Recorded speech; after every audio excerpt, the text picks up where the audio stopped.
If you are right now in the midst of an identity loss, identity crisis, walls are closing in, the floor beneath you is shaking, everything to you makes no sense, you're confused, and you feel the darkness just slowly encroaching, zapping away the life from within, and just draining you, and it's causing you to go into a fight, flight, or freeze response.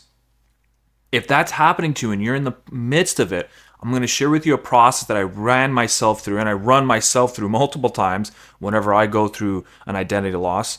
And also, this is the same thing I share with my clients, and it really works wonders. And it's not conventional, it's not typical wisdom that you often hear, so I think you'll really enjoy it.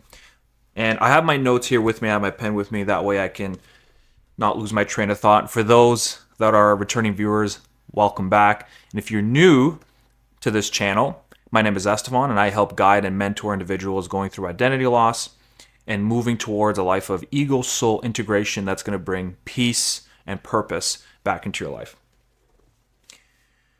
You feel the dark energy of identity loss coming in, the sense of nihilism, the sense that nothing is making sense and everything you've been working towards is for nothing. And the flavor could be different. You know, what you thought you built is collapsing in front of you, or what you thought you loved you don't love anymore. There's a lot of things happening right now, but the root of it is it's questioning your identity and your sense of self. The first and foremost important thing I'm going to tell you right now is do not resist. Don't fight it. Don't reject it. Don't just watch it consume you, but instead just let it do its thing. You're going to have to venture into the depths. There's really no way around it. If you want, anyway, to have a genuine healing experience in the long run, you have to venture in. But before you venture in, first thing you need to do is set boundaries. What do I mean by boundaries? Well, number one, you have to enter into the depths, so essentially the shadow that is coming forward, the unlived life that is coming forward, and the chatter that goes into your head, the feeling of despair. You have to be an observer of these emotions and experiences and thoughts and images. In other words, imagine it happening in front of you. It's happening to someone you know, or it's happening to a character in a movie. You have to see it from an outside perspective. And that's very difficult because it's happening to you and you're in the midst of it. It doesn't feel that you can do that, but you can. It's going to take a little bit of commitment and intention. A way you can visualize this is before you can picture it any way you want. I'm a very visual person, so I picture it as it's a slope going down, and just before it really goes over the curve, it's completely black. And almost like it's a ramp going into a cave, into the abyss, and I don't know what's beneath it.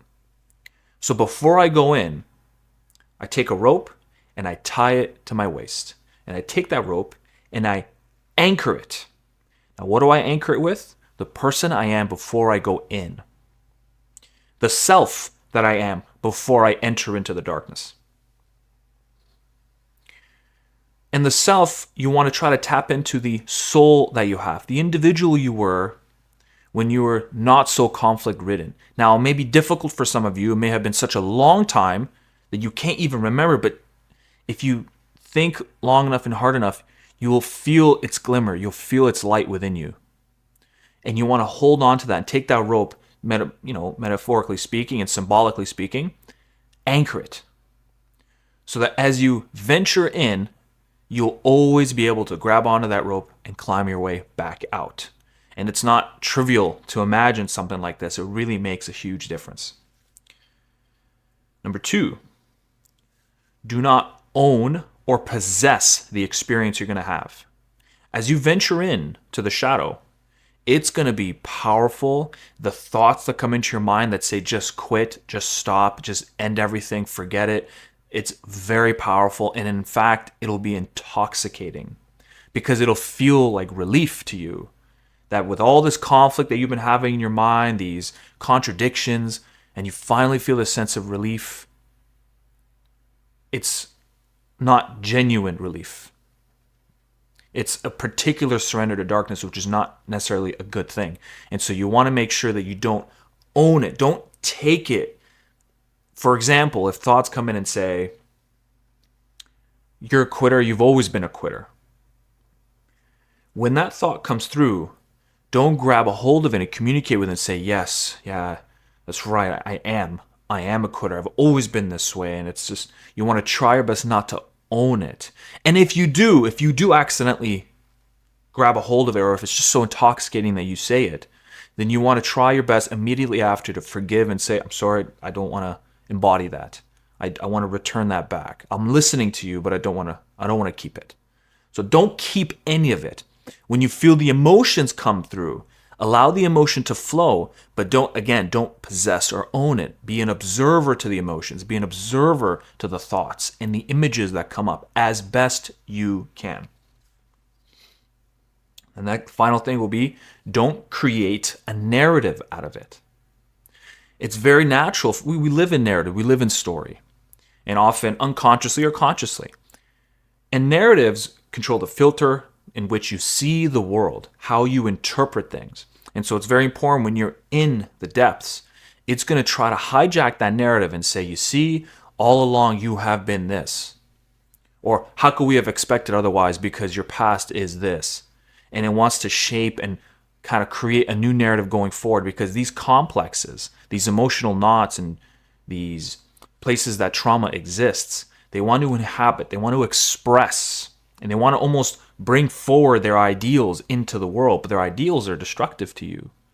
They hold you back if you allow it to fully control. And so you want to make sure you maintain control of the narrative. And you maintain control of the narrative by reminding yourself of that rope that you're attached to. You don't need to overdo this. You just want to maintain that connection. Keep that spirit in emotion, in feeling, in thought, or image. One of those will be more to your style, more to your flavor. And whichever one it is, you use it. You might have to experiment through it, which is fine. But connect to that and remind yourself of that when these narratives that come in from the depths become very intoxicating. Moving on to the next one, this is one of the most important. You want to build a relationship. You build a relationship with this shadow, with this experience. And what do I mean by build a relationship? You want to listen to what it needs and what it's trying to say. In a couple questions you want to ask. First question you ask is, what do you need from me today? What do you need from the king or the queen within me? What have I been ignoring? Because oftentimes these things come in powerful ways because we've been neglecting, avoiding, denying, rejecting something. And funny, sometimes you won't even think you are, and then all of a sudden this comes in and you're like, well, what the heck? I thought I was always aware of it, but these things can be tricky and they can slip under the rug and we can't really notice it.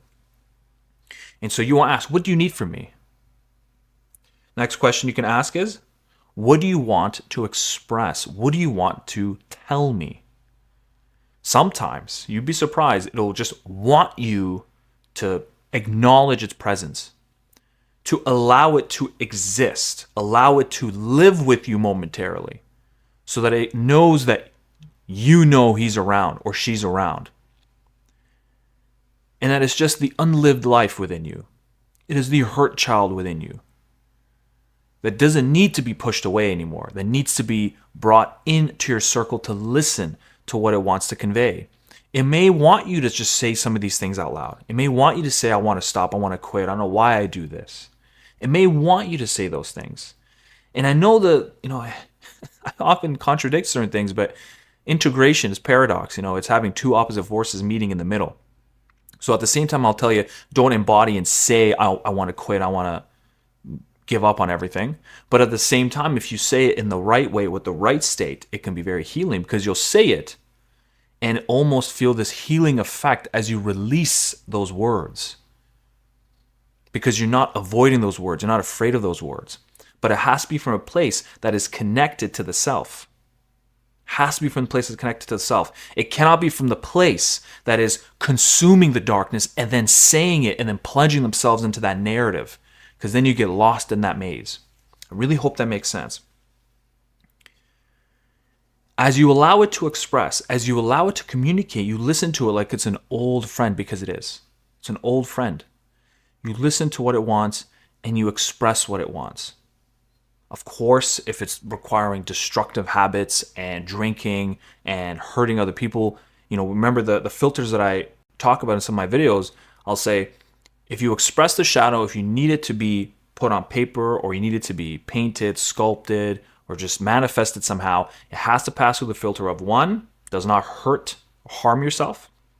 Number 2, it does not hurt or harm people closest to you. And then number 3, it does not harm or hurt the community as a whole. It's very important it passes through those 3 filters. And if it passes through those 3 filters, then express it how it wants to be expressed. This can take days. You can be lingering with this emotion, this state for days, weeks, months, hopefully not years. For some of you, it has been years. And I'm sorry to hear that, and it's a very difficult place to be. But this next step is the probably most important. Do not force optimism. Do not force positive thinking.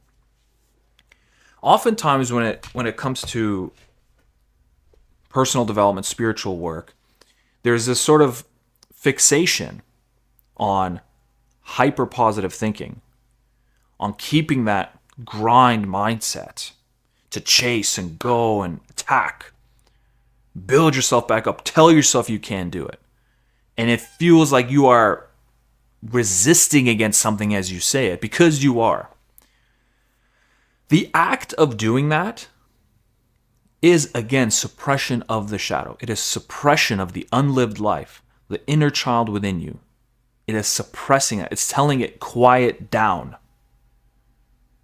You are a problem to me now, so therefore I must push forward. And therefore, what you're going to do is you will have a moment where you'll come out of those depths, but very soon, not long after, it'll drag you back down with more force and more power. That just seems like how it functions, from my experience and from the clients that I have worked with and am working with. It always repeats itself in this pattern. But you can reduce the impact of this pattern by staying with it and allowing it to give its presence. It's a guest. Remember, it's a guest. Eventually, they will go away. But they don't go away in the sense that they leave you forever.